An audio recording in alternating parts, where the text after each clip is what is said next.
Hello and welcome back to another episode of the Chase Thomas Podcast, where I'm still the aforementioned Chase Thomas, coming to you live from Knoxville, Tennessee. Both hosts on this very podcast, their football teams in college football, that is, are undefeated as of this recording. That means myself and the Tennessee Volunteers implied here, and also the Georgia Bulldogs and Matt Green, fellow University of North Georgia alumni. Matt Green's Georgia Bulldogs also moving to 1-0 on the weekend. Matt, good evening, sir. How are you? Yes, sir. Good evening. It's a late one. A lot of college football we had this weekend, and we're still not done. I guess we still will have Clemson, Georgia Tech tonight. I guess if you're listening to this on a Monday. So yeah, man, it was an awesome weekend for college football. Definitely a good weekend for my dogs. Well, let's start off with the reason we're going super late tonight for this show, which will not be a weekly occurrence for both of our well-beings, is that we had Florida State and LSU absolutely lose their minds tonight. This is our instant reaction to kick things off here. Matt Green, what did you make of what happened in this one? Did we glean anything? Do we have any strong takeaways from either team coming out of it?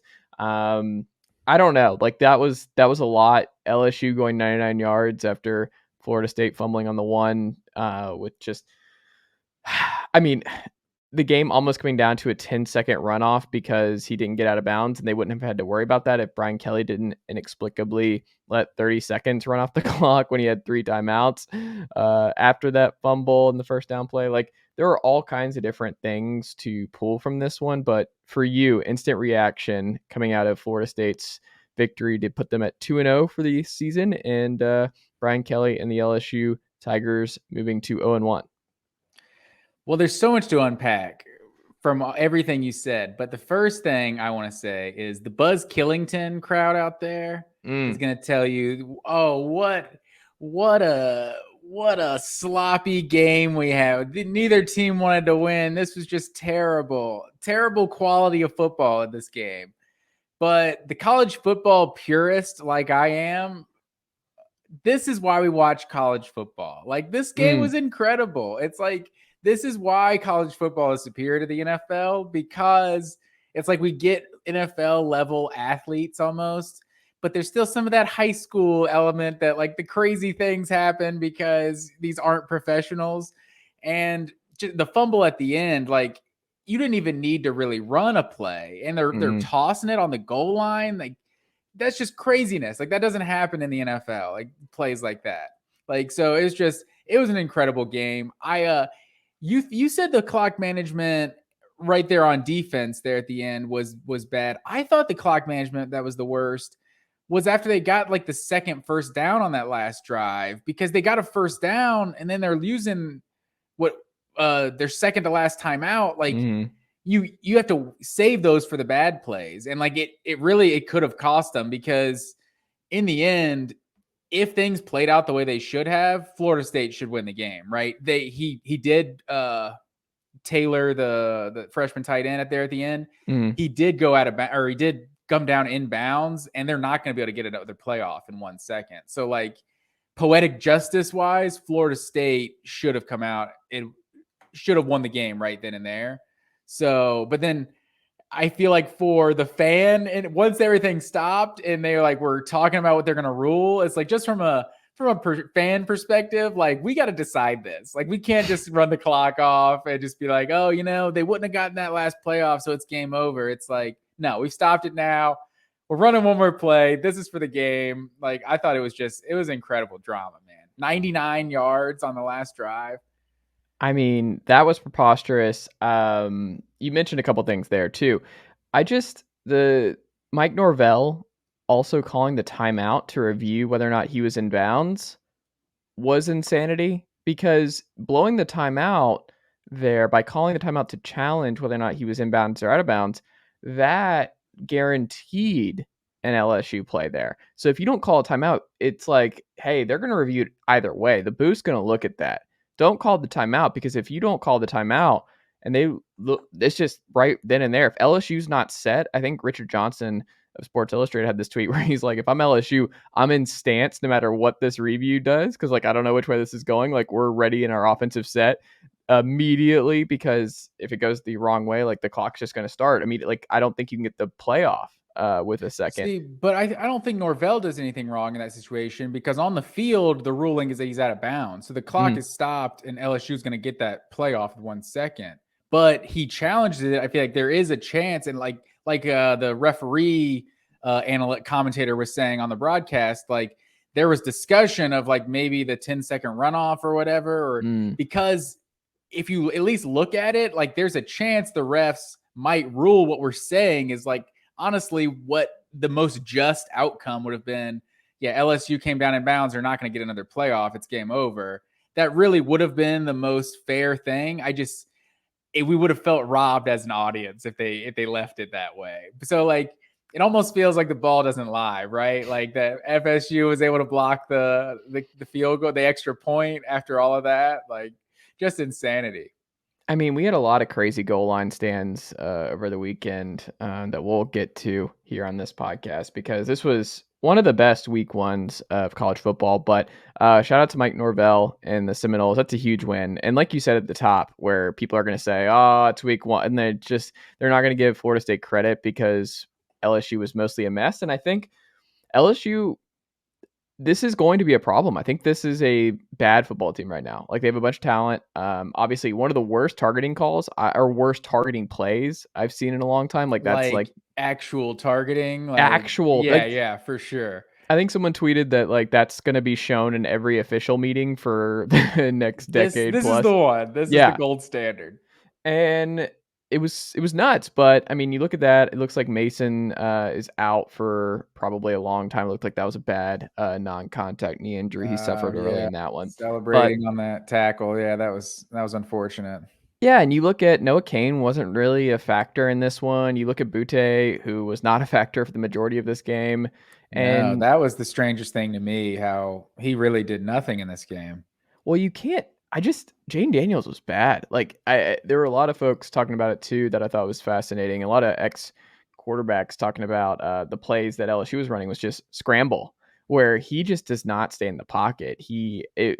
Florida State deserves a lot of credit for flustering him, but man, that guy, he did this at Arizona State all the time, where he will not stay in the pocket. That's just not his game. And I don't know. I don't think we're going to see Jaden Daniels be the quarterback throughout the rest of this season, but I think we'll see Garrett Nussmeier sooner rather than later, but not the offensive opening you wanted to see if you're an LSU fan to start off the Brian Kelly era. And I don't know. I think I feel a lot better about Tennessee going to Death Valley in a month than I did coming into this one, but also, hey, great, huge win for Mike Norvell and his program. Like, they needed that one so much. And Jordan Travis is a gamer, man. A lot of Jake Fromm in him is what I noticed. A lot of Jake Fromm, where it's just like Jake Fromm. You think? I think he's a little more athletic than Jake Fromm. I'm talking more of like the likability. No one actually wants him to be the quarterback because you're always trying to replace him. He's a 3-star kid from the state of Florida. Jake Fromm was like a borderline 5-star. He was a 4-star. Jake Fromm was like the 30th ranked player in the country coming out of high school. I think Rivals or someone did have him as a 5-star. Like, Jake Fromm was super big time. And he was committed to Alabama before he was committed to Georgia. Like, Jake Fromm was, obviously people wanted Justin Fields. That was the whole thing. But I feel like Jake Fromm was a pretty highly touted guy in his own right. Well, he just had Jordan Travis, the 25th best dual threat quarterback in his class back in the day from Florida.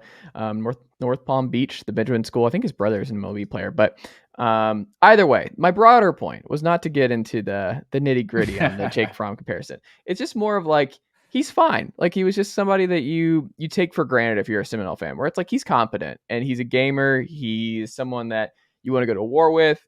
And we'll see what happens. And Jordan Travis had a fantastic game. He had the Tim Tebow throw at one point, took a beating, took a lot of shots in this one, had a lot of great balls. He had a couple of touchdowns dropped that were just fantastic passes. Mookie was great in this one. They ran the ball really well. I was just impressed as a whole what the Noles looked like. And I think there's reason for optimism that maybe this was a turning point for Florida State based on what we saw from the rest of the ACC this weekend, Matt Green. If you're looking around, suddenly if you're Florida State, you're like, the ACC might be wide open this year. Like maybe we need to recalibrate what we think of Florida State because the ACC, we'll get into it, not the best week for that conference as a whole. I don't know. It'll be maybe stuttered there. It'll be remain to be seen because, like you said, LSU kind of looks like a bad football team right now. So I agree with what we saw from the ACC this week. I think Florida State, they're not, just they'll have zero chance to win the conference. But I'd pump the brakes a little bit because we don't know how good this LSU team is. I had the same thought you mentioned, like Tennessee going into Baton Rouge in a few weeks doesn't seem quite as daunting after seeing this performance. Well, a few housekeeping notes before we move on into our recap show. Matt Green here on the Full Ride on the Chase Thomas podcast. As always, you can check us out on YouTube. Go subscribe on the YouTube channel, youtube.com/Chase Thomas podcast. Like and subscribe so we continue growing out the YouTube page on that front. Check us out on our homepage, chasethomaspodcast.com. You can read all my sports writing over at sportsrenaissanceman.substack.com. Type your name, become a subscriber today. Follow Matt at Matt_W_Green. Follow myself at Chase_Thomas. Email this very program. Love to hear from you guys at chasethomaspodcast@gmail.com. And of course, if you like this show, tell a friend, family member, coworker about the Full Ride here on the Chase Thomas podcast and leave us a 5-star rating and a review if you're an Apple Podcast or Spotify listener. It helps other people find the show and it helps this very show continue to grow here on the Blue Wire Pod Network. Matt Green, it's time for your green line. It's back because college football is back. So I'm excited. The green line, stat of the weekend. What do you got, man? Green line stat of the week. There's probably a lot of stats you could have chosen for the Georgia Bulldogs this weekend after absolutely pummeling the Oregon Ducks. But we're going to go with Georgia being the first team since Ohio State in 2020 versus Power 5 competition to score 7 touchdowns on their first 7 drives of the game. This offense was just absolutely dialed in. I want to say the 7th drive, they put them up, 49-3. That was like to start the 4th quarter or so. Like just absolute domination and from this Georgia offense this weekend. We'll get into Georgia in a second, but my point, do you remember what I said about Georgia and Alabama last year on this podcast? What's that? You got to take them off primetime. You got to take them off any kind of big schedule. They need to be on Jefferson Pilot Sports. They do great ratings though, man. I don't understand it. Like I was so mad at myself because I told the Sports Renaissance when we started that game, I was like, I'm going to hate myself for watching this game. Georgia's going to blow them out. Like I had it deep in my gut where I'm like, this game's going to be over in the 2nd quarter and I'm going to sit here watching the whole game, taking notes on something that doesn't matter and is going to be over rather quickly. And lo and behold, the Dogs just kicked the living crap out of the Ducks. And I feel like the 3:30 spot, like, they don't belong there anymore. You know what they need to do? A new challenge for Georgia? 8 a.m. on Saturday morning. That is the new challenge. Just put Georgia on 8 a.m., Alabama, 8 a.m. That's your new, competition is we got to start leveling the playing field a little bit, especially when you have Kirby after the game being like, we just have better players. That is something that it basically just openly now Georgia can say. It's just that, we just are better all across the board. And I feel like he's getting kind of some pushback from that comment. And I didn't really understand the comment at all because it really seemed more like humbleness coming from Kirby Smart. No, this isn't really about me being better than Dan Lanning. We just have better players. It's just kind of that simple. Players are the ones that win your game. Nick Saban, I feel like is always the first to talk about, you can talk about the coaches and fans. The players are the ones that are getting this done. And we have superior players. There you go. Matt Green, before we get into I have a second part of the green line stat of the week. Part 2. Hopefully not one of the biggest regrets of my entire life. And Tori has already told me she's going to let me hear it forever if this comes to fruition.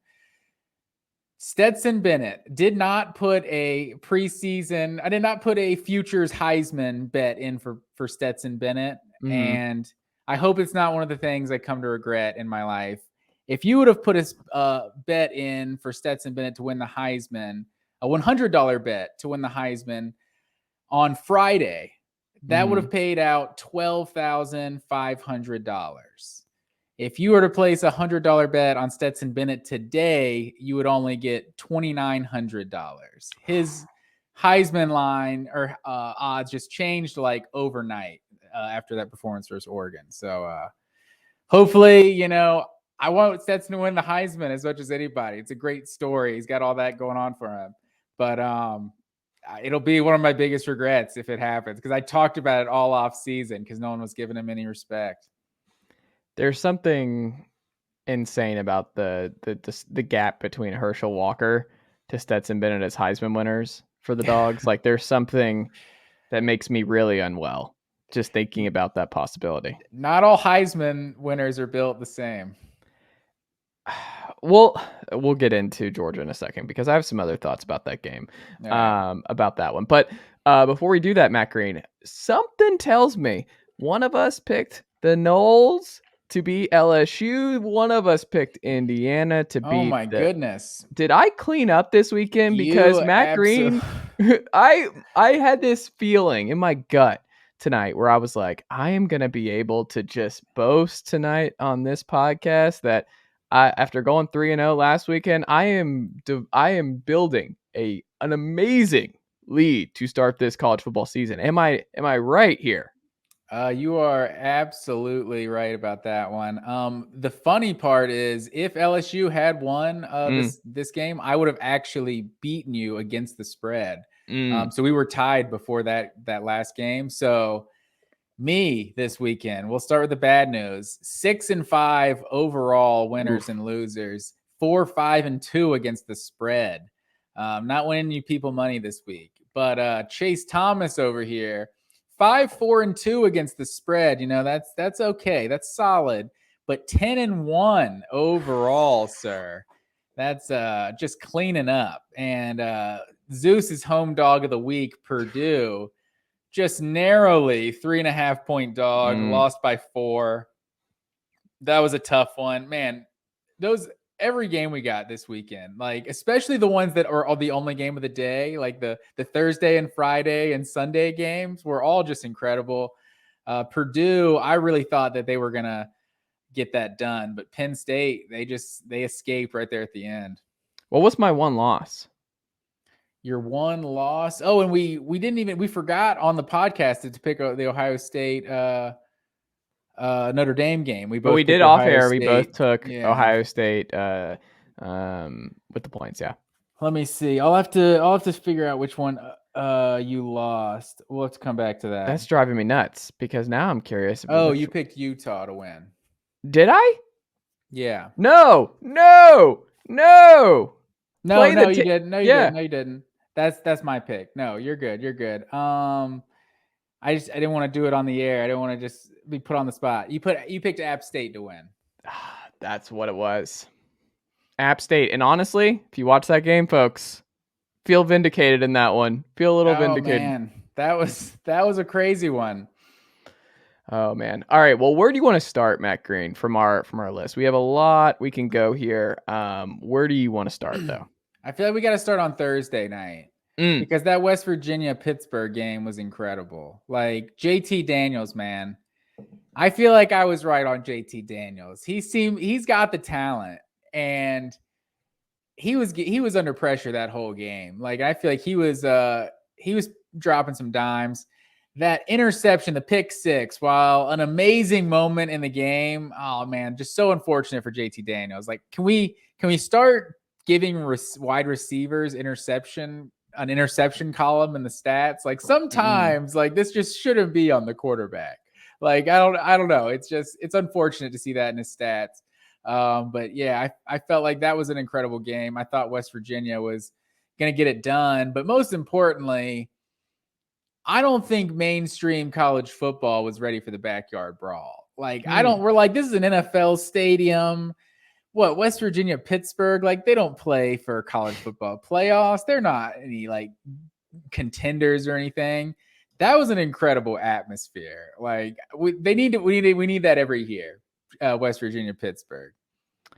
I agree. It was fantastic, and we can't say enough good things about the backyard brawl. It turns out, Matt Green, that not playing them on neutral sites and just having regional rivalries and playing those kind of games are good. It turns out that fans like them, TV likes them, and everybody involved likes them. I had to watch it late, super late that night because I was at UT Ball State that night. But yeah, I'm glad that is ultimately what happened there. It was a brutal way to lose. Obviously, the tip ball, pick six, that was rough for JT and company. But I think when you look at that too, my biggest takeaway is I feel it's funny because I think I flipped now, where I am far more concerned about Anthony Richardson and the Gators coming into Knoxville at the end of September than I am going on the road this week at Pitt. Pat Narduzzi has put his stamp back on this offense. They're running the football. They're trying to control the clock. They're not playing like West Virginia and what Graham Harrell and JT Daniels were doing. They were under center, man. They're back under center at Pittsburgh, sir. They are running the football. Keaton Slovis, take a seat, my friend. This is not your Kenny Pickett offense we saw a year ago. And I feel really, really good about that because if you play that style against UT next week with the tempo that UT's playing at right now and what they open with Ball State, which is faster than what they were last year, you're going to get blown out the building. So I feel really good about Pitt this weekend, and I appreciate Pitt going back to this style of offense because while it can beat West Virginia, they had better players. Shout out to Kirby Smart on that one. They're just I am not the least bit concerned anymore going into Pittsburgh Not next the week. least bit concerned about Pittsburgh. I'm not. That's interesting to me. What with how much pressure they got JT Daniels? Like I know they're not running the same offense as Tennessee necessarily, but I don't know. I think this Pitt defensive line I think looked really good, and you know they're a solid physical team, and I think that could be a good matchup next week. And like we said about the atmosphere, like that Pittsburgh, that Heinz Field, whatever they're calling it in 2022, that was a hostile environment for sure. Heinz Field's what it's always going to be. I mean, the Johnny Majors Classic, man. I hope it sticks. It's a What fun is it time. called now? Do you even know? I don't. It's some like corporate sponsor. I don't even know now. Which is funny because it's like, well, Heinz Field is a corporate sponsor. But I know, right? It just doesn't feel like but that was my corporate sponsor. All right. Where are we going next, Matt Green? I guess we should stay on Thursday. The other one that was such a great game was Purdue, Penn State. Like Purdue was just in control of this game late. And there's so much second guessing I saw on Twitter of them passing with like 3 minutes to go in the game with the lead. But I think it shows that they were correct to try to keep the foot on the gas, because the last time Penn State got the ball, they drove right down the field. Like, what did they get the ball back with like a minute 45 and they scored in like 45 seconds? Like it took them almost no time at all to drive down there. So I was obviously disappointed. I picked Purdue. I thought there was a chance. Obviously, there still is a chance for them to win the Big Ten West, but there was a chance that if they won that Penn State game, that they could have started 8-9-0. So I think Purdue still looks like a solid team, but Penn State, I thought this was a big time victory. Like going on the road, like hostile environment to open the season. Like teams just aren't full stride coming out week one. So if you have a conference game that matters week one in a road environment like that, like it doesn't really matter who the opponent is. Like that's a big time win. It was interesting too. Like Pitt did a really good job controlling all the different backs. Like Penn State rotated Allen, Lee, and Singleton, and they all 3 yards to carry, 3 yards to carry, 2 yards to carry. And Clifford, man, was just not good. He completed barely 50% of his passes, 20 for 37, 282, 7.6 yards per attempt. He had 4 TDs, a pick, 75.4 QBR. But if you're a Pitt fan or a Penn State, you goes to LSU, and that's not looking like the best decision for Kane. Maybe he should have stayed in Happy Valley for one more year with Clifford and company. But you look at that offense, what we saw, I don't know. It was it was a survive and advance game.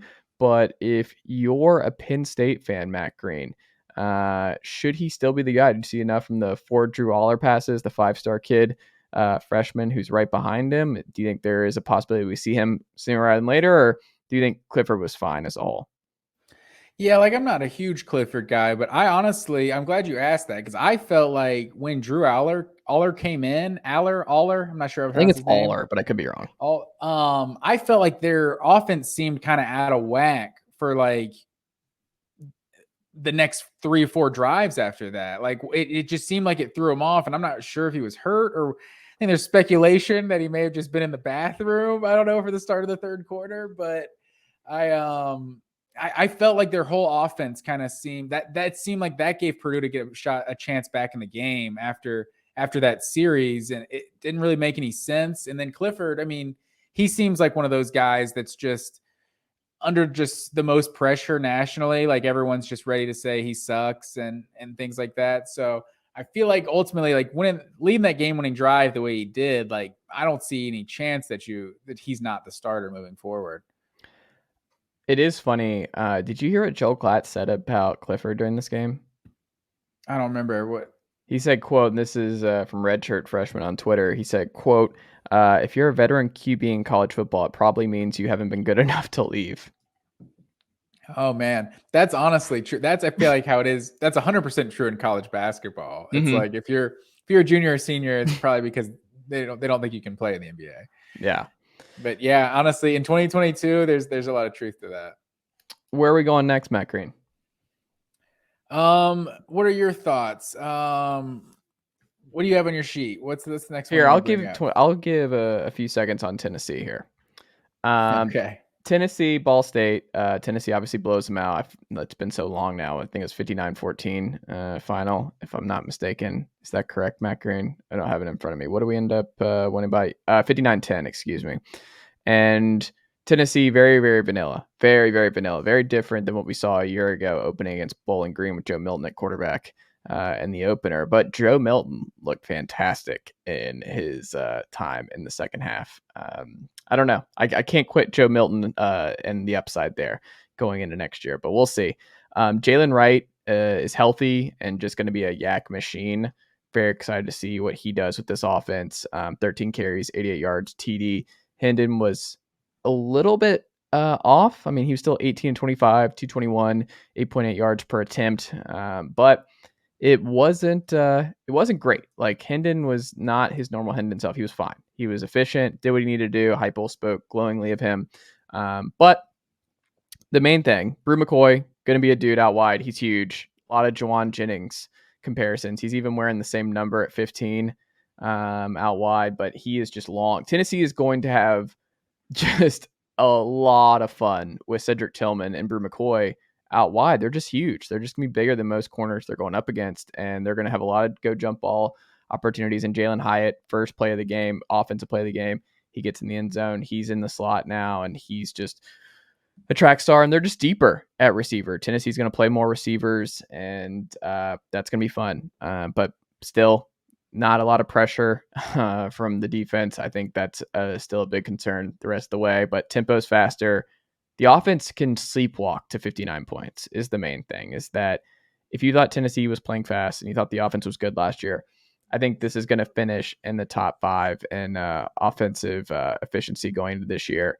And I think that matters, and we'll see how many wins that accumulates. But Tennessee looked just, they understand this offense. Everybody knows what they're doing, and they just have more depth than a year ago.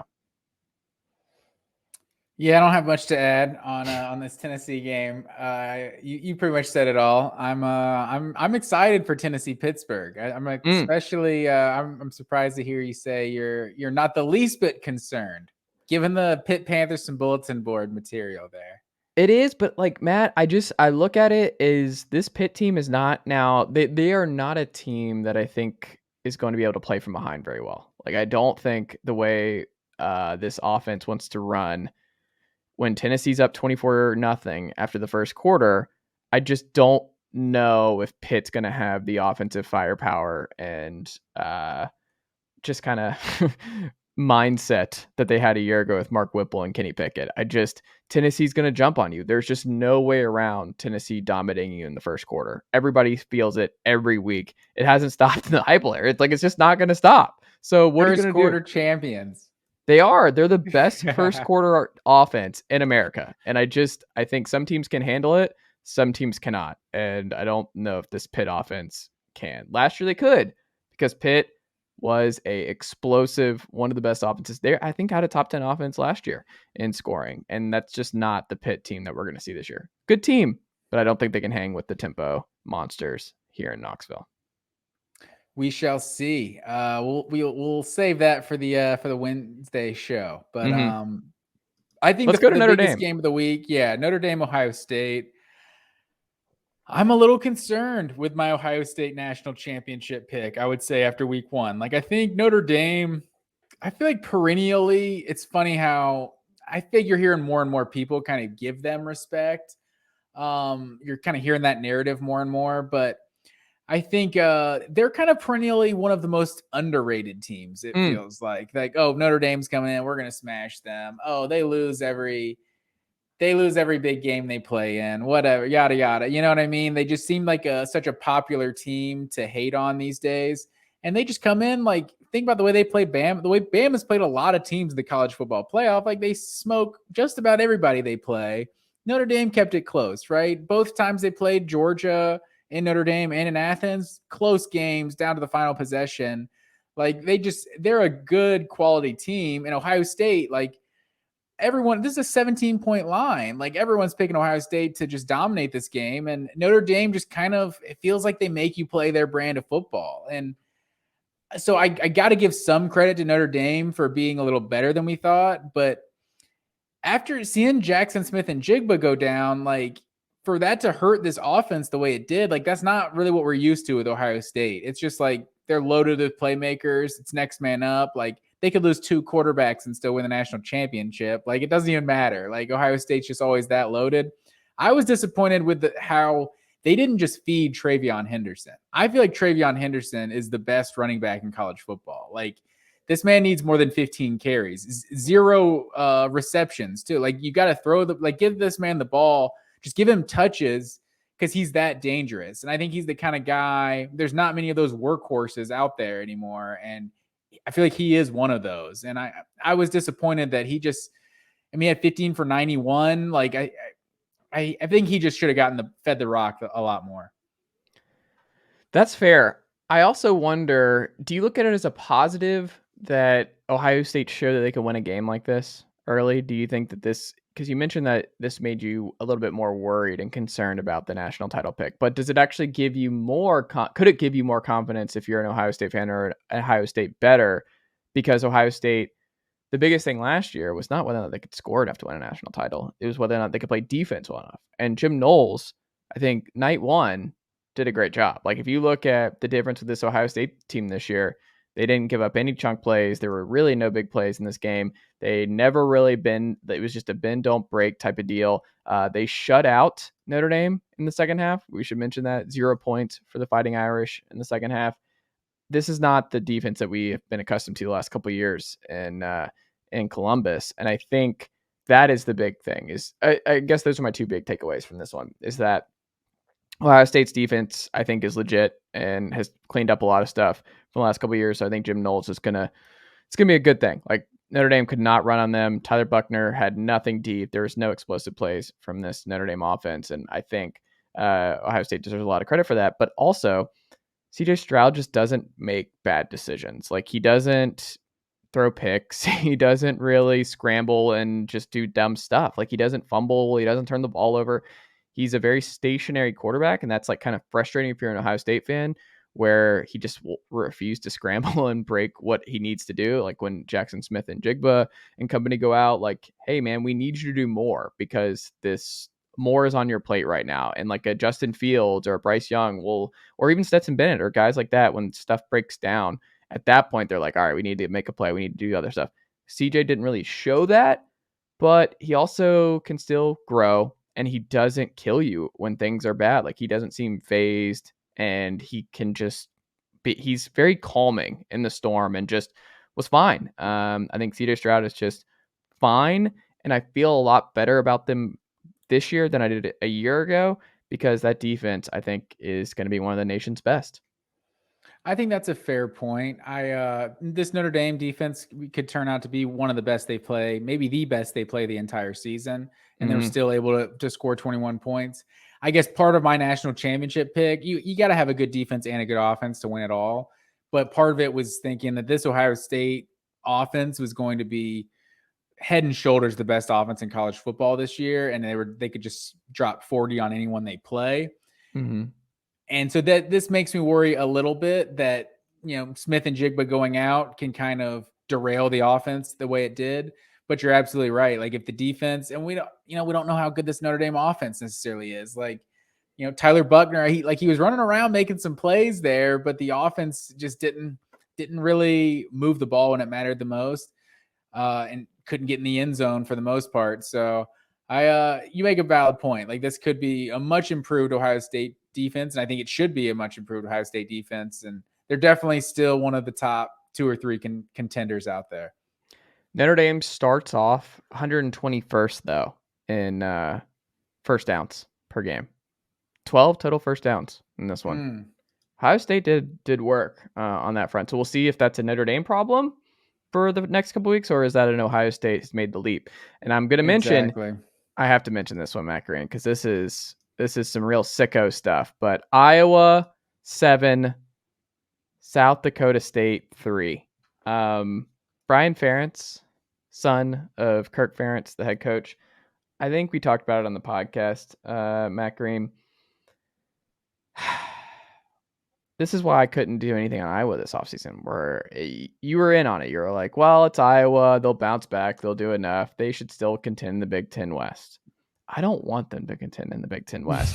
This is a disgrace, what we saw on Saturday against the Jackrabbits. And no shots fired against the Jackrabbits. There were 10 total first downs for the Hawkeyes at home against the Jackrabbits. There's bad, Matt Green.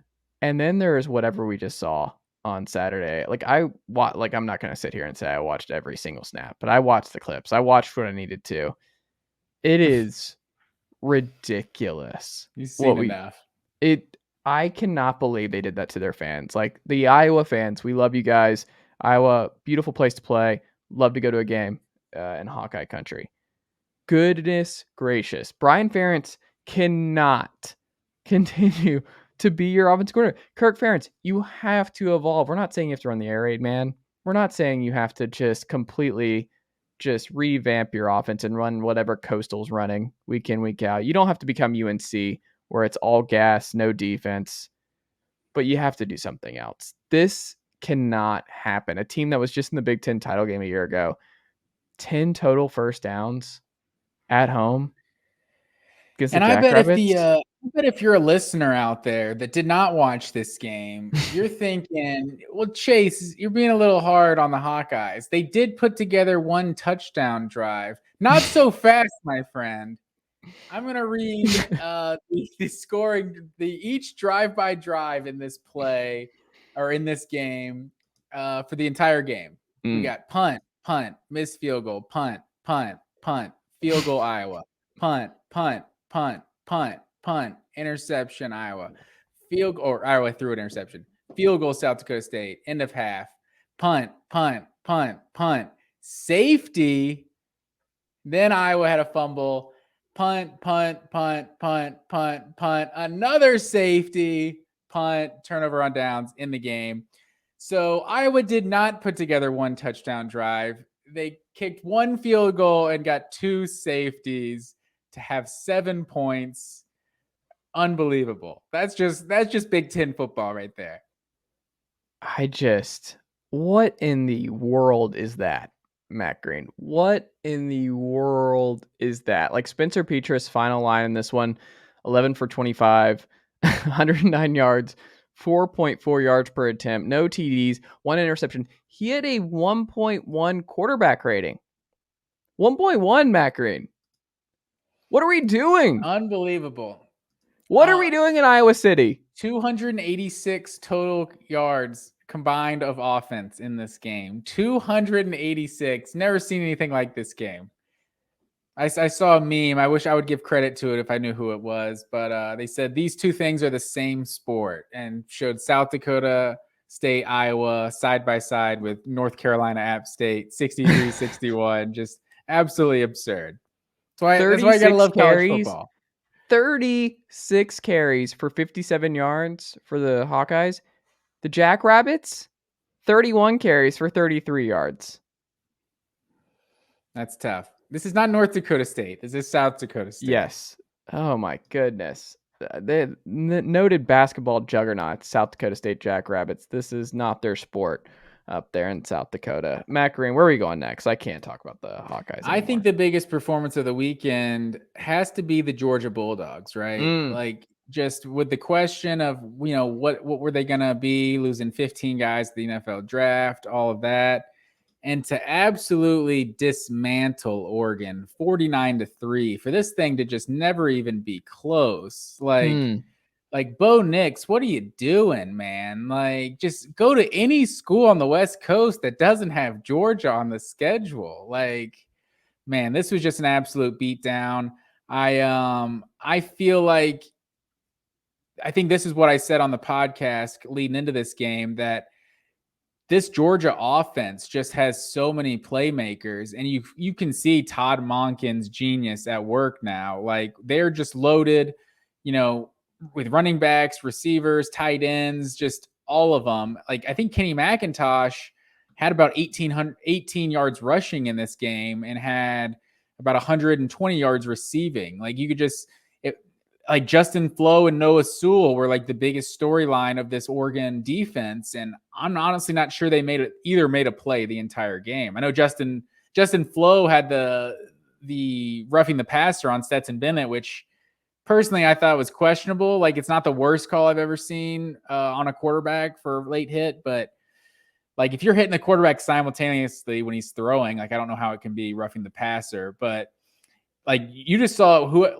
Georgia just absolutely abused the matchups. Like, Ladd McConkey is a legit playmaker in this offense. Darnell Washington, like, Brock Bowers is the best player on this offense a year ago. They score 49 points, and I think he had 2 catches for about 30 yards. Like, they're just so loaded. And Stetson Bennett looked as good as I think we've ever seen him look. Couple things here, though. And I think this is a fair question. Did any quarterback in football have more time to throw over the weekend than Stetson Bennett? Oh, I think you're absolutely right. I think there's a great, a valid point to that. Georgia's offensive line, this might be one of the best offensive lines in college football this year. I think it's the best. Like, they crushed Oregon's defensive line. That was the big part of the game to me, is that people talk about Stetson, and a lot of it was because of that Heisman type play where he ran around, avoided the sack, and then found Ladd McConkey by himself in the end zone. It felt like a Heisman moment type thing. But I think Georgia fans are now getting so defensive about Stetson, where if you mention, and this was something I mentioned in the family, where I'm like, I was taking notes. I want a stat of like how much time, which quarterback had the most amount of time per drop back to throw. And I mean, this is not a slight at Stetson. This is not something Stetson can control. But generally speaking, quarterbacks are significantly better when they have a clean pocket over and over again. There are quarterbacks, you look at the numbers, their quarterback grading with a clean pocket versus not, and a lot of it can make or break a quarterback. This is an advantage for Georgia. This is not a slight against Stetson Bennett. This is a reason that they are going to pulverize everybody else in their wake this year.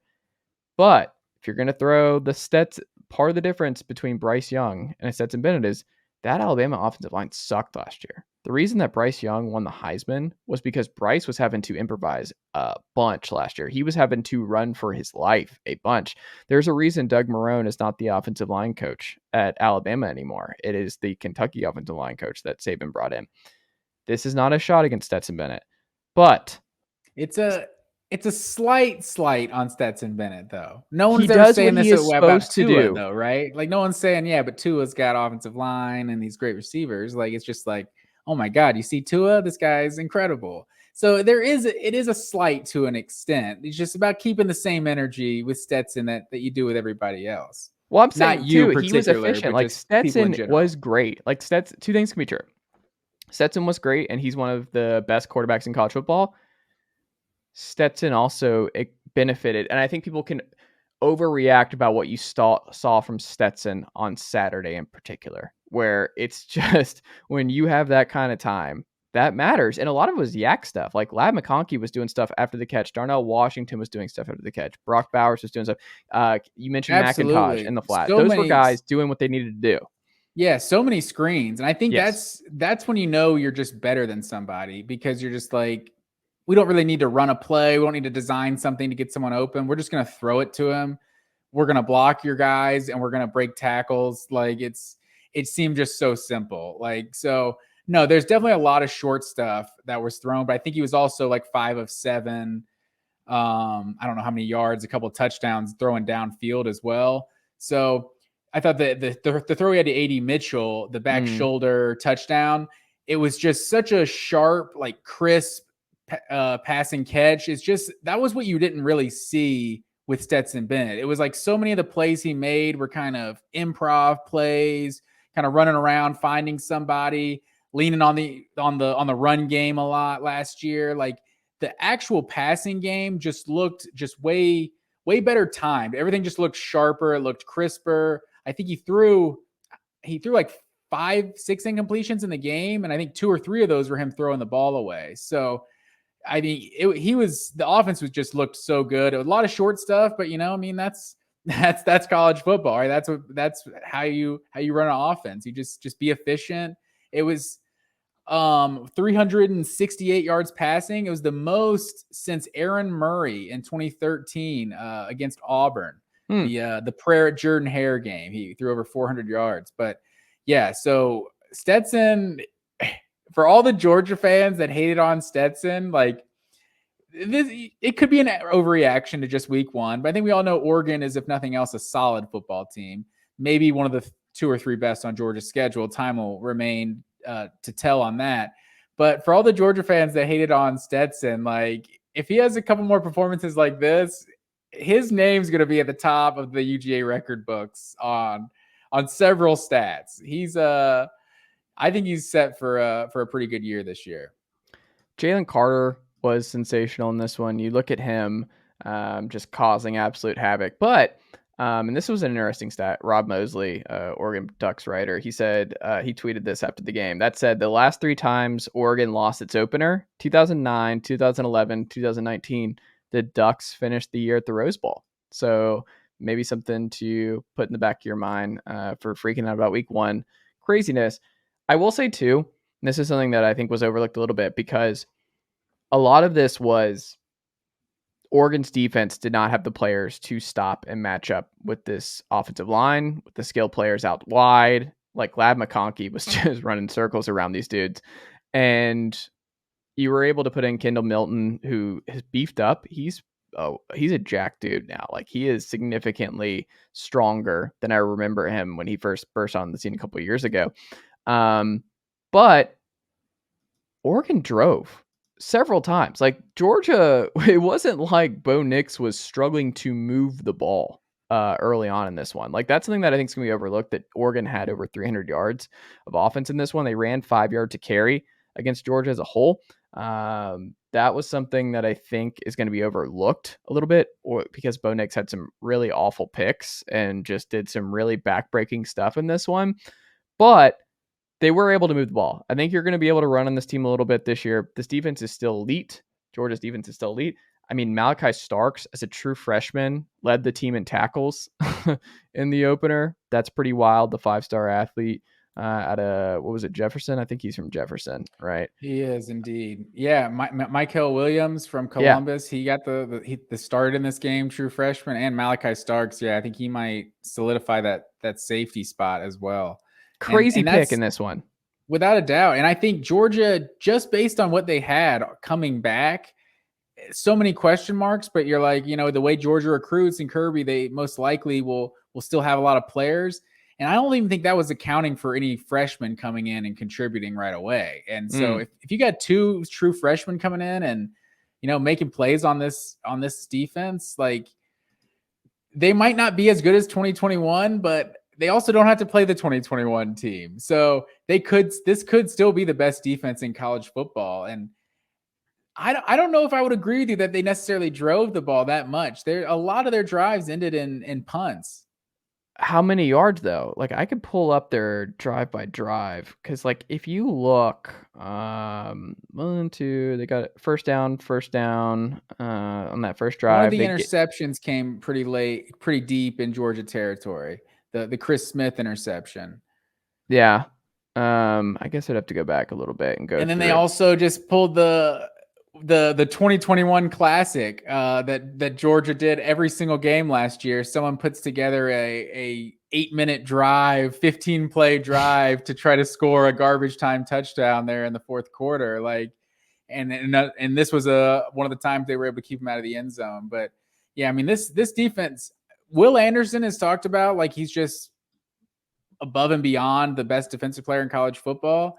Like, I don't think those people know who Jalen Carter is. Like, Will Anderson is not on another level than Jalen Carter. Like, they play different positions, but Jalen Carter, I think, is equally as dominant. Like, he might be the best player in college football, in my opinion. Like, he could be the number 1 pick in the draft. He's just an absolute, one man wrecking crew on the defensive line. For sure. Matt Green, where are we going next? I think the next biggest like kind of statement win, I think, kind of over the weekend, unless I'm overlooking someone, obviously Ohio State beating Notre Dame was a good win, but Florida beating Utah, I think, was massive, just from a psychological standpoint. Like, we don't know how good Utah is. We don't know how good the Pac-12 is. The best team in the Pac-12, might be a 3 or 4 loss team. Like, who really knows? But it simply doesn't matter for Florida. Like, the number 7 ranked team came into your building, brand new regime, like first game, to be able to come away with a win. It's just like, obviously this team has a lot to work on, but to be able to come away with a win it was a massive win. Like, Anthony Richardson, I thought his performance this weekend was great. Like, he still needs to improve as a passer, but we've seen guys in college football that needed to improve as passers that were still damn good college football players, because the running game, the quarterback running is a huge aspect to college football offenses. So I think some criticism is needed of Utah for how you're not going to have a spy on this guy every single play. Like, once he took off, it seemed like every time he took off, there's no one there, and he'd get 20, 30 yards out of it. So not to take anything away from Anthony Richardson, he's a dynamic athlete. And that one play he made around the goal line, breaking the tackle and throwing the touchdown, I thought this was just a massive win for Florida. I mean, Anthony Richardson, 3 TDs total in this one. He was sensational. I thought he was top notch. 17 and 24, 168, 7.0 yards per attempt. But he had 11 carries, 106 yards. He averaged 10 yards a carry. Montrell Johnson, the transfer from Louisiana, 12 carries, 75 yards, 6.3. You look at it totally. 39 carries in the night for the Florida Gators in the ground, 283 yards, 7.3 yards per attempt, 4 TDs. All no passing touchdowns in this one.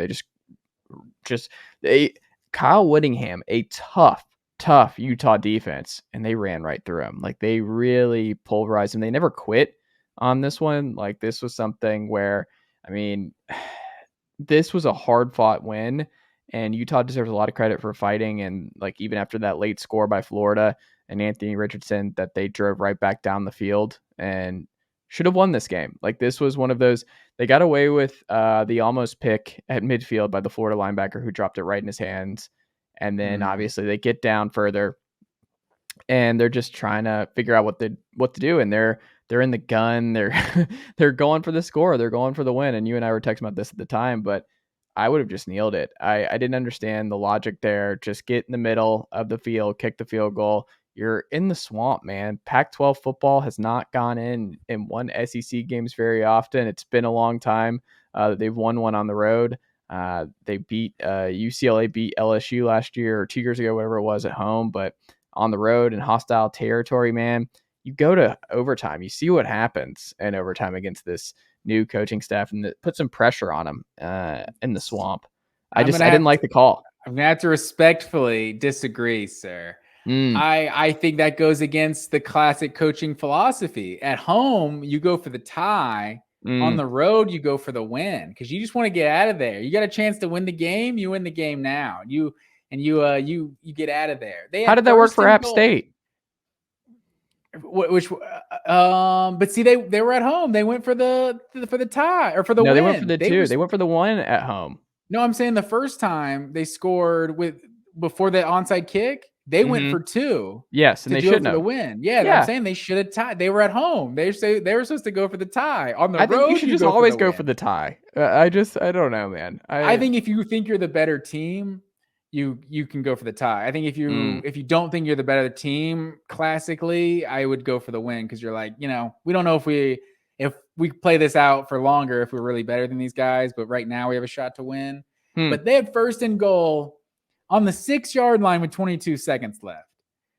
That's a game you can win. You can't, you have to make a good decision. You tell the quarterback, don't force anything into coverage, but you go for the win in that situation. I don't see any scenario where you can just have first and goal with 22 seconds, first and goal. That's easily enough time to run 3 plays, 3 shots at the end zone.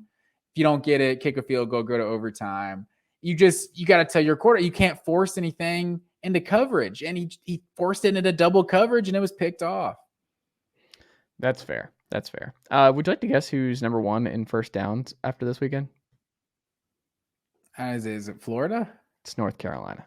Oh, okay. That makes sense. North Carolina. I think they're going to win this one, this battle here through 2 games.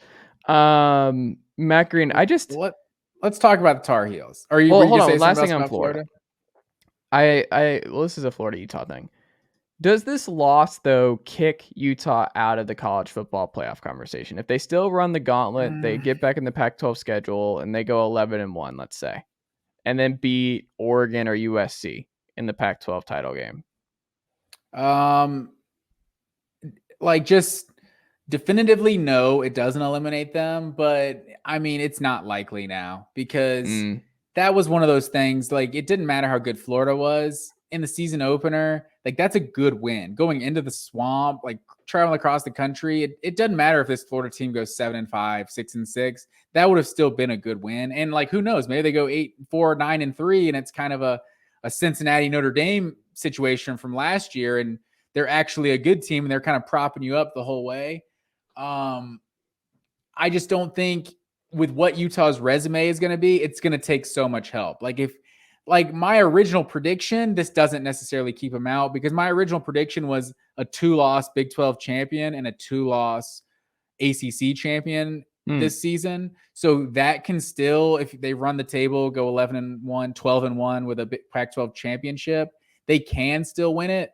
But they're just definitely not going to get the benefit of the doubt over any other 1-loss team, in my opinion, because I think we both don't see this Florida team being really a top 25 team this season. So it's not, I mean, they could be, but I think 8-4 is this Florida team goes 8-4. Are they ranked?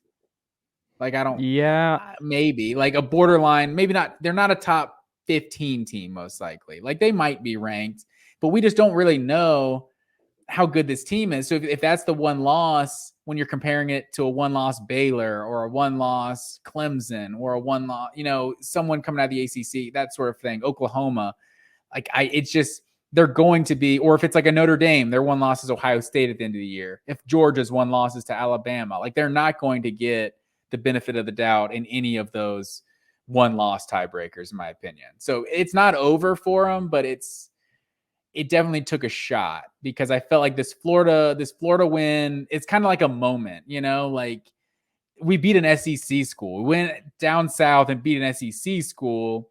We challenged ourselves to play this tough of a game and we won. I feel like that was going to kind of, subconsciously affect the voters that, yeah, this Utah team is for real. We want and everyone always kind of has that bias. Like we talk about, it's like a East Coast bias, but ultimately the bias is really at the end of the day to try to get the biggest part of the country involved. And if you can make an argument that a team from the West Coast is in the top 4, the playoff wants to give those conference champions the benefit of the doubt more times than not. But usually there isn't a legitimate argument to be had for the Pac-12 champion. Yeah, we'll see. Florida, though, if you're a Florida fan, you're feeling pretty good. And especially with Kentucky, their favorite going to the Kentucky game this weekend. No Chris Rodriguez in this one. And we saw Kentucky struggle in that first half against the Miami Redhawks. And Will Levis. And let me just say, Spencer Rattler, who was not good this weekend in the opener either. Will Levis, not good. This is something that Georgia fans and Tennessee fans can come together on. Are you ready for me to bring the two together, Matt Green? What's that? Hendon Hooker and Stetson Bennett are like the quarterbacks who deserve the weekly praise, and like they are clearly better college quarterbacks right now than Will Levis and Spencer Rattler. They are clearly better players. So when you throw in the Heisman stuff and like these lists, and they're Spencer and Will are just like the what ifs, like the NFL types, where it's like if we put him in the right system, he has the arm talent, he has this, that, and the other. He has the look of an NFL quarterback. Hendon Hooker's not going to be an NFL starting quarterback for 15 years. Like Stetson Bennett's not going to be an NFL quarterback.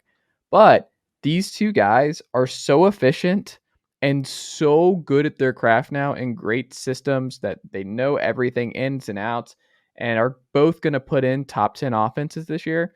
They are what everyone in the national media keeps hoping and trying to turn Spencer and Will into. It's not happening. These two, it's not going to happen. Give that love to Stetson Bennett and Hendon Hooker, because they are the actual on the field production that you're looking for week over week with Spencer Rattler and Will Levis.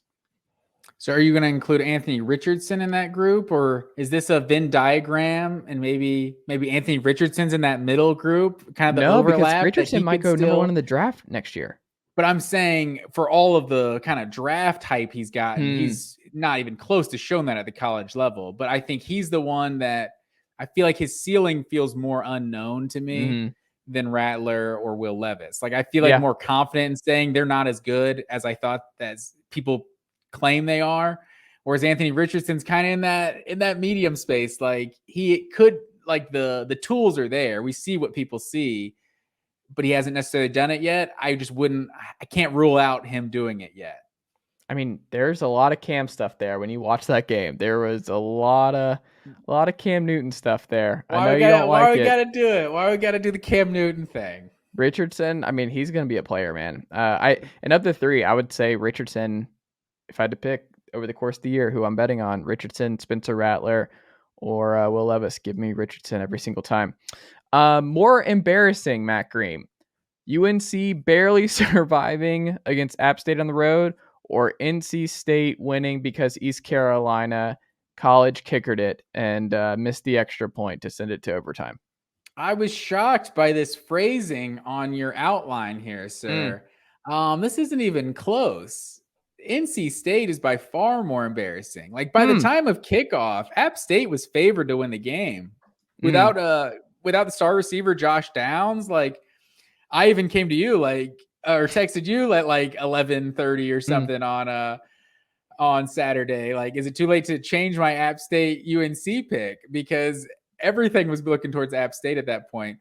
But for NC State, and also UNC, what's their over under coming on this year? What, 6.5, 7.5? Like NC State is a team, a dark horse playoff contender, and we're beating East Carolina by 1 point after they miss a 28-yard field goal or whatever that was to end the game there at the end. Like NC State, I'm not sure how they can. Like East Carolina, I feel like does this to teams, right? It seems like they're kind of one of these chaotic teams that can be dangerous when the ACC teams come to town. But I don't know. You got to survive in advance. But if anyone should feel worse about their team after this weekend, it's 100% NC State.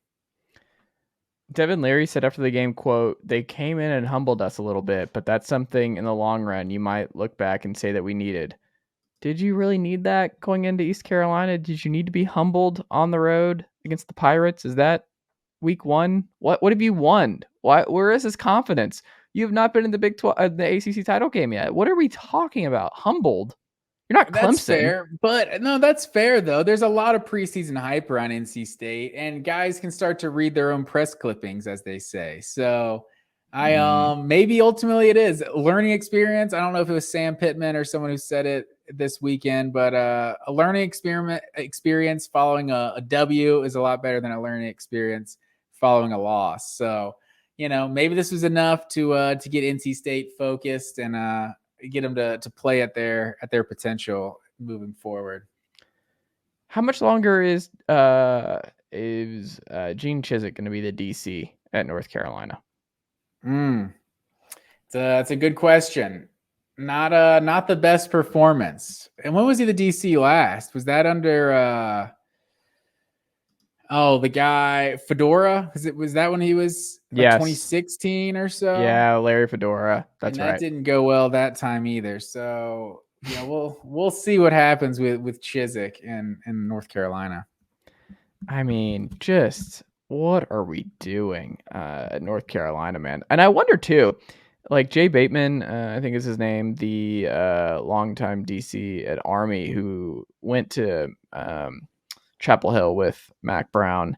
Didn't work out for him. They're giving up 42.5 points per game through 2 weeks. Matt Green, I just, I don't know. It's entertaining to watch. And do you know what's great? Where they're right next to right now, and it tells me, Matt Green, that nature is healing, because the Oklahoma State Cowboys find themselves at 114th in scoring defense, giving up 44 this weekend. So I would like to personally say, is that the Chippewas? Yes, that was the Chippewas. Jim McElwain putting it on him. We'll say Derek Mason.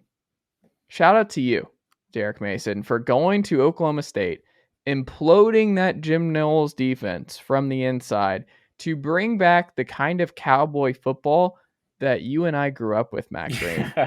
For that offense to be good, what we saw last year, that Oklahoma State team, yeah, that was cool. Defense first. They almost went to the college football playoff. That was nice. That's not the Oklahoma State football I want to watch. I want to watch the gunslinging all over the place. 52, Zach Robinson, yes. Des Bryant. That's what we want. So Derek Mason, shout out to you. I hope it continues week over week. Give him a lifetime contract, because Stillwater got fun again. Does that mean they're just going to have a rough year? Probably 8-4, 9-3. Yeah, but that feels right. It feels like home.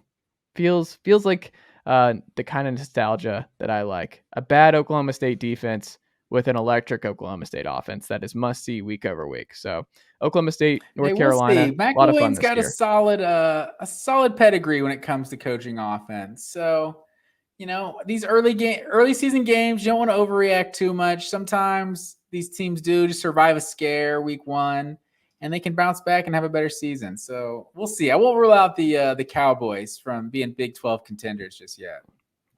Speaking of contenders, Matt Green, Haynes King, did you watch this?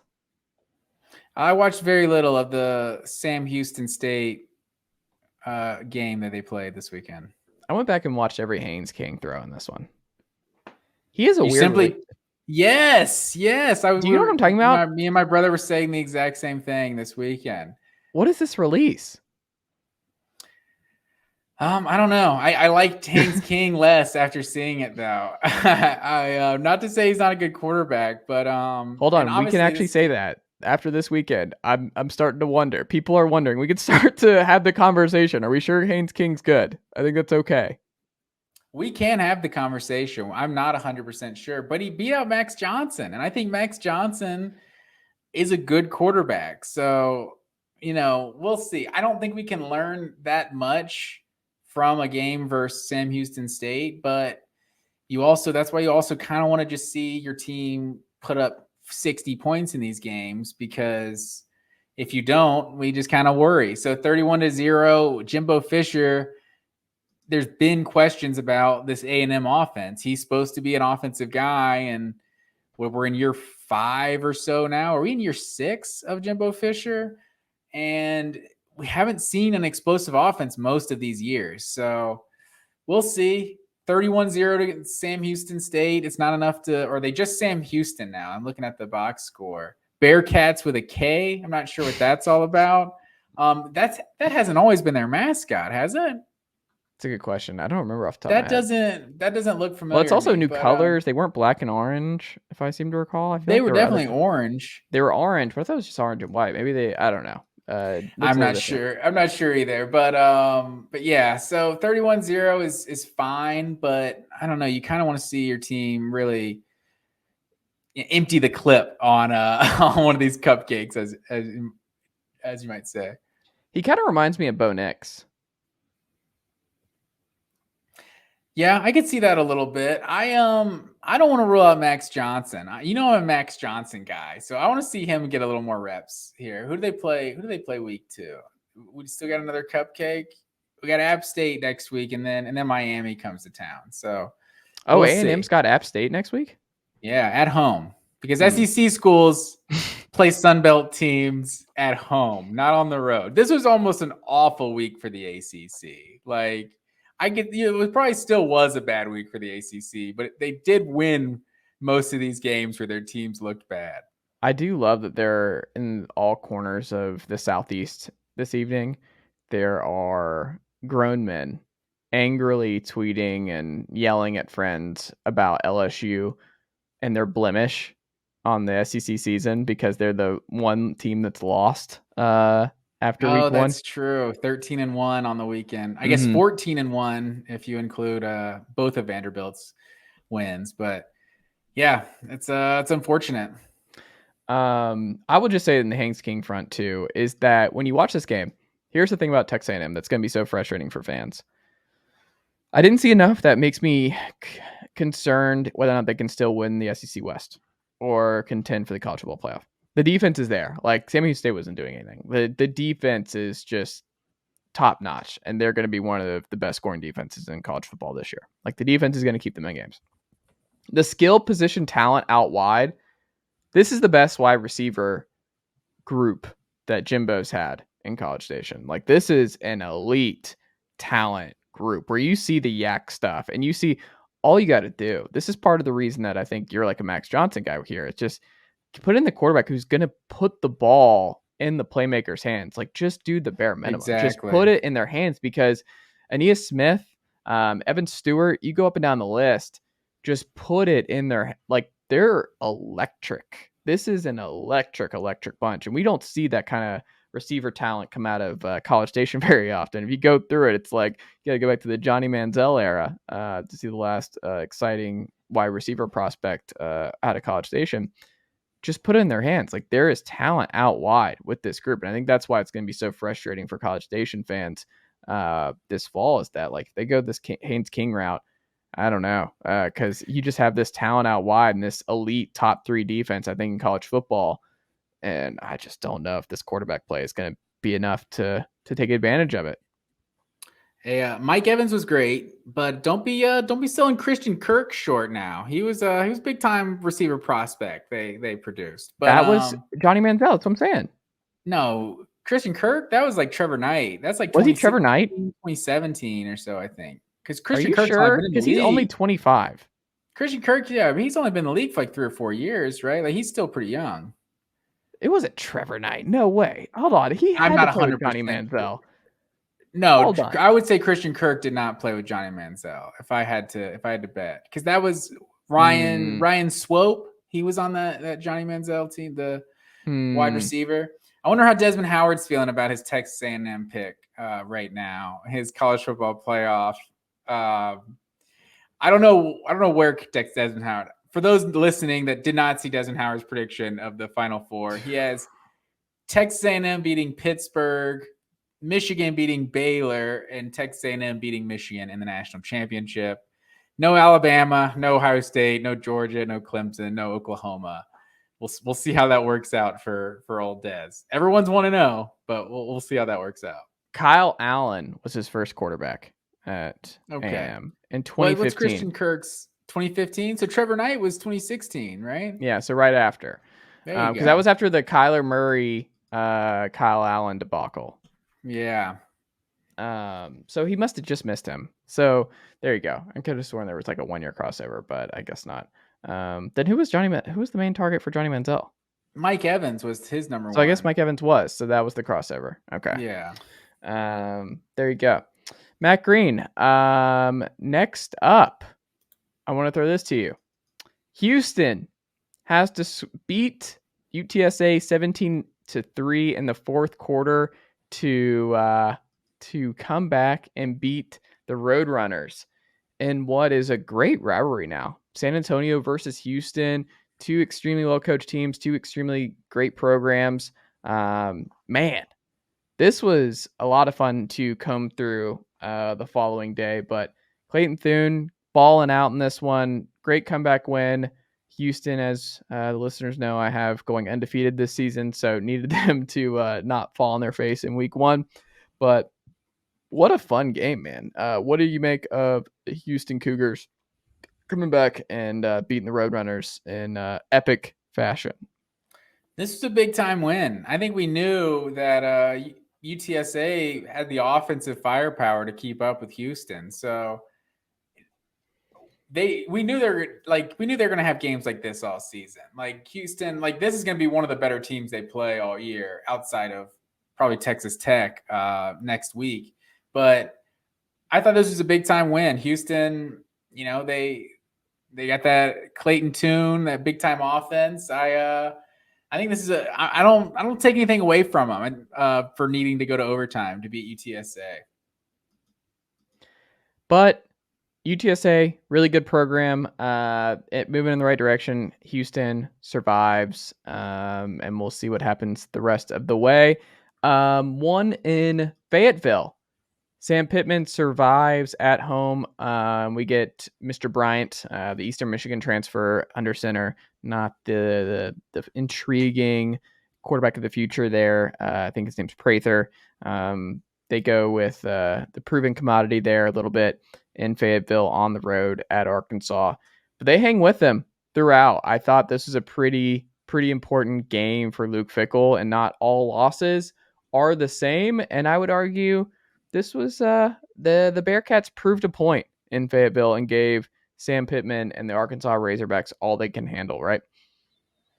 Yeah, I agree completely. I think we were both, just questioning not necessarily because of what they have, but because of what they don't have. And they just lost so much NFL talent from that team a year ago. And there's just kind of an assumption that, Cincinnati can't really be that good again this year. And I mean, this could be like the fourth or fifth year in a row that they've been really good. So Luke Fickell's, he's put together just an excellent program. And this is a win that I feel like is going to get kind of overlooked for Arkansas, but this is a really good program. Like this isn't beating Akron. This isn't beating Kent State, Ball State at home, Utah State. Like this is a legitimate college football playoff program. And like this was a physical game. This is a tough game. And Arkansas, they pretty much controlled it, I would say, the whole way. But Cincinnati definitely hung with them. It was a quality win. I think KJ Jefferson showed, like, I think this is what they're going to need from him week in and week out this season. Yeah, KJ Jefferson's like the most slept on quarterback in this conference. And I think that's just going to continue to be the case, right? It doesn't matter what he does. And Arkansas we've now gotten accustomed to Arkansas just doing the competent Arkansas things now, that they're just winning big games at home, winning games they're supposed to, winning games against really good competition. I don't know. Arkansas is just suddenly a solid program. And I think Sam Pittman deserves all the credit in the world for what he's turned around this program, because they were left for dead a couple years ago, and just what we were looking at in the Chad Morris era. But the one thing about Chad Morris, he did know he had something in KJ Jefferson, bringing him to Fayetteville. So doing wonders for a different staff, but Arkansas lives to fight another day. I'm very curious to see what they look like through the course of this season. It Without a doubt, we're 1 year removed from. Obviously, Texas is a more prestigious program than Cincinnati, but we're a year removed from Arkansas rushing the field to beat an unranked Texas team. Like not really a big deal in terms of a national upset, but just from who they were as a program. And now it's like you just beat a team that played in the college ball playoff last year to open the season, and it's business as usual. It's not even the top headline in college football. I think Sam Pittman is just. I mean, is he not the most beloved coach in all of college football? Like, there's not one person that can say a bad word about Sam Pittman. Well, I think everybody just likes their coach, right? Like every Georgia fan would say, "Oh, it's Kirby." Like every Georgia fan just loves Kirby. But as a Georgia fan, I am aware of how many people dislike Kirby, mainly just because Alabama fans are so loud about it. But like, there's not, for him to come from Georgia, like there's absolutely zero animosity from his previous employer. Like maybe because he hasn't beaten Georgia in a big game or anything that might change things. But if Georgia fans just universally love Sam Pittman, and so if there was going to be a fan base that didn't like him, it's like it's your previous stop, like maybe you stole a recruit or you stole a staff member or something like that. So there's nothing from Georgia to dislike him. And then just the national perspective of Sam Pittman. He's just a super likable guy, and you can't not root for Arkansas. I would agree, Matt Green. What's sad right now? We have to talk about this, Matt Green. Does how am I going to do this? Can you pronounce his last name? Nehemiah Tololo, Ken Naya Tamo. Navy? Yes, the Navy head coach. Yeah, we'll go with that. I struggle with it. It doesn't matter how many times I hear it out loud. I'm going to struggle with it. So apologies to Coach Naya Tamololo. I can't do this, and I don't know how to do it. I can't do it. I keep trying. I can't do it. Coach Ken. They lose at home. Did you see this? This went under the radar a little bit. They dropped to the FCS Delaware Blue Hens, who have a new coach here in play. What the heck is going on at Navy? They have fallen off a cliff as a program. So this is a two-parter, man. This went under the radar. It's our under radar loss of the week on this segment. Delaware beating Navy on the road. Now we have to wonder, are we sure Navy doesn't fire their coach and change gears a little bit this year? Number 2, Rutgers goes on the road and beats Boston College. Like, that was a crazy game too. That was a shocker for me, for sure. Boston College, I thought was a sleeper to be, easily a bowl team. Maybe even play some interesting games in November. Like, not necessarily win the division, but maybe compete. Losing to Rutgers, I don't know. Now I'm like that. Like Rutgers, we always sleep on Rutgers, right? Like maybe there's no one that can coach Rutgers like Greg Schiano. So maybe he just knows something about finding ways to win some games. But he's obviously a proven coach. But I thought Boston College is definitely a disappointing performance over the weekend. But I didn't see much of Navy, but I did see a touchdown celebration from the Delaware Blue Hens. Did you see this? Mm-hmm. The salute playing against Navy. I'm not sure how to feel about it. Is that disrespectful to our armed forces here? I feel like it's a great shit talking, but I don't know if it crosses a line. How do we feel? That's a good point. I guess you just have to ask the naval officers what they thought of it. I don't know. Ask the players. Ask the opposing side. I don't know. It is a sign of respect, right? Maybe it's just if you don't like it, stop it. The same thing with everything else. You don't want them to do that. It's funny. It's equivalent to just doing the Gator chant when you score against Florida or something, but it takes on an interesting angle when it's against our military. And Coastal beats Army 38-28 to start off. Want to know the Chanticleers, very pro Chanticleers on this podcast. I would like to unveil our WTF of the week. Let's call this our pets' heads are falling off segment of the week. Matt Green, Louisville, who I had as an ACC champion dark horse before the year, They go to Syracuse. Did you see this? Did you hear about this, Matt Green? I did. I heard They about it. get boat raced. They get embarrassed on the road.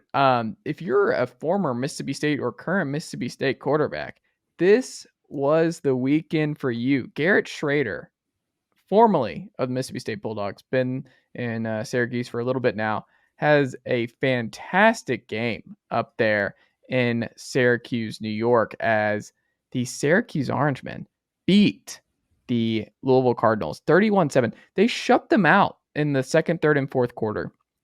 Garrett Schrader, 18 to 25, 237 yards, 2 TDs. Remember, Syracuse benefited significantly from the sudden retirement from Bronco Mendenhall, Matt Green.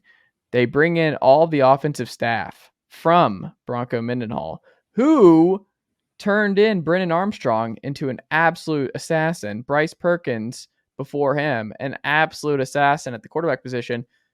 Guess what? He's in the building for Syracuse now.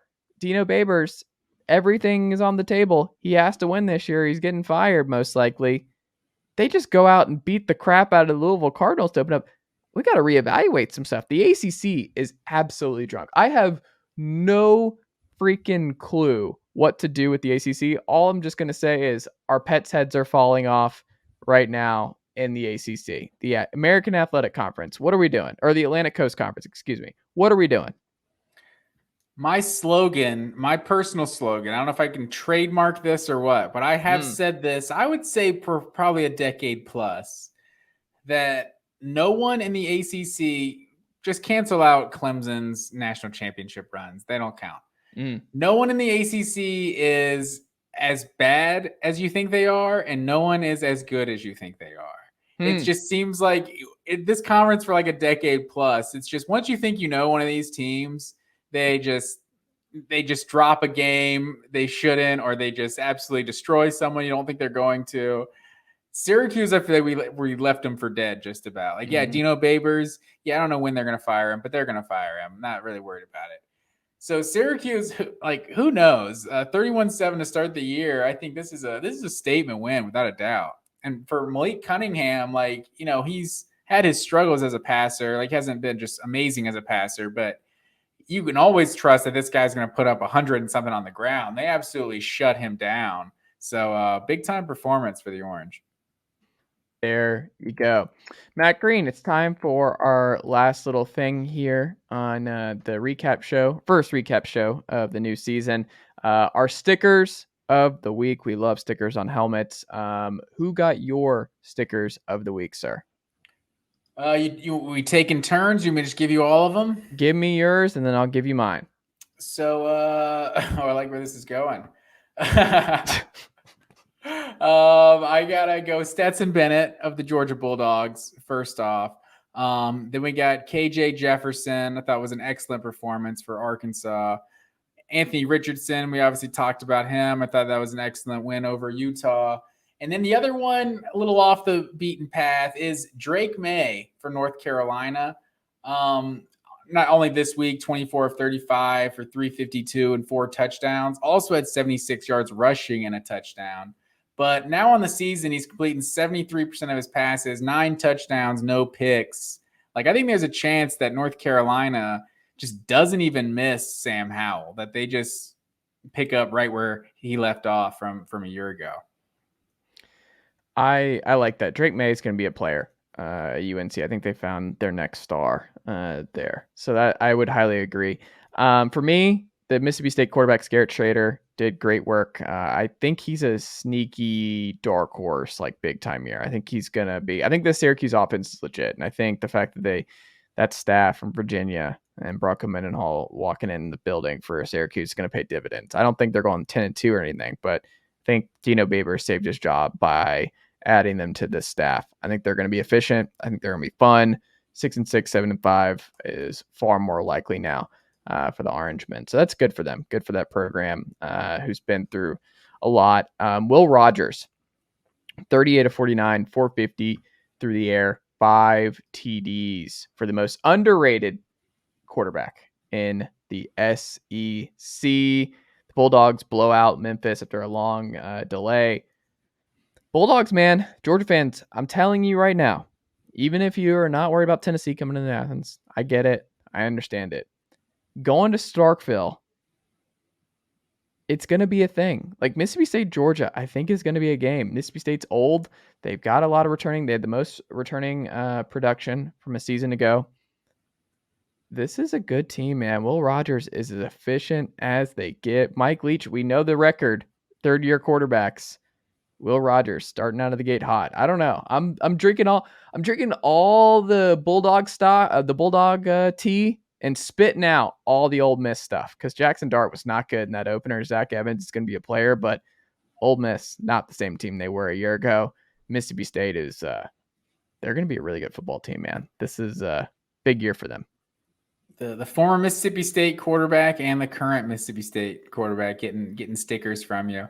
Yep. I don't know if he's necessarily underrated because I feel like he gets a decent amount of hype, but I thought you were going to say the most underrated maybe the most underrated win of the weekend in the SEC. It feels like Mississippi State beat Memphis because like they lost to this team a year ago. Like Memphis is not one of these cupcakes either. They're one of the more respectable Group of 5 programs. So they took care of business as they need to, and you saw the offense working the way it should. So I feel like it was a quality win. Mississippi State, no, that's definitely Georgia fans. That's one of the handful of games, even though people have questioned this schedule in 2022, that's one of the handful of games that circle that at Starkville, whatever week of November it is. That's definitely one of the more dangerous games for Georgia. There you go. All right, Matt Green. First recap show of the year back in the books here, man. A lot of fun talking actual football. It's been a little bit. It's been how many months now since we last were able to do this? 9 months almost since we were last talking about college football action and games that happen. Glad to have that back. Don't forget, friends, you can check this out every Sunday night here on the Chase Thomas Podcast, ready for you on your Monday morning commute each and every week during the college football season. Follow Matt on Twitter at Matt_W_Green. Follow myself at Chase_Thomas. And of course, tell a friend, family member, coworker about the full ride here on the Chase Thomas Podcast. New episodes daily here on the podcast here on BlueWirePods.com. Subscribe on YouTube and watch this episode and all of our episodes, youtube.com/Chase Thomas Podcast. But that is all I've got. So for that guy down there in Tequila, Georgia, Matt Green, for myself up here in Knoxville, Tennessee, we'll be back with our week 2 preview show on Wednesday evening. So look out for that in your podcast feed. And until then, Matt Green, thank you as always. Yes, sir.